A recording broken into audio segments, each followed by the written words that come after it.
Genesis 15. After this, the word of the Lord came to Abram in a vision. Do not be afraid, Abram.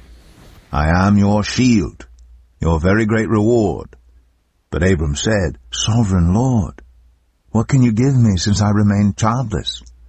And the one who will inherit my estate is Eliezer of Damascus. And Abram said, You have given me no children, so a servant in my household will be my heir.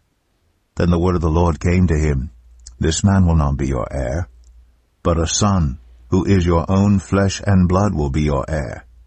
He took him outside and said, Look up at the sky and count the stars, if indeed you can count them.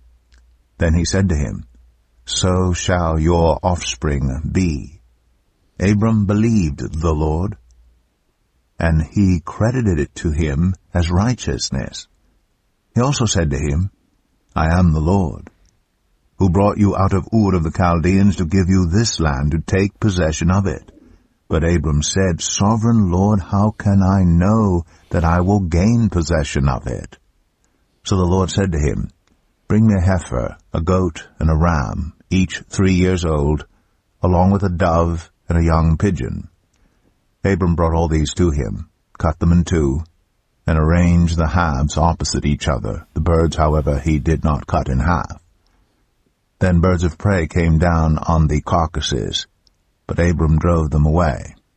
As the sun was setting, Abram fell into a deep sleep, and a thick and dreadful darkness came over him. Then the Lord said to him, Know for certain that for 400 years your descendants will be strangers in a country not their own, and that they will be enslaved and mistreated there. But I will punish the nation they serve as slaves, and afterward they will come out with great possessions. You, however, will go to your ancestors in peace and be buried at a good old age. In the 4th generation your descendants will come back here, for the sin of the Amorites has not yet reached its full measure.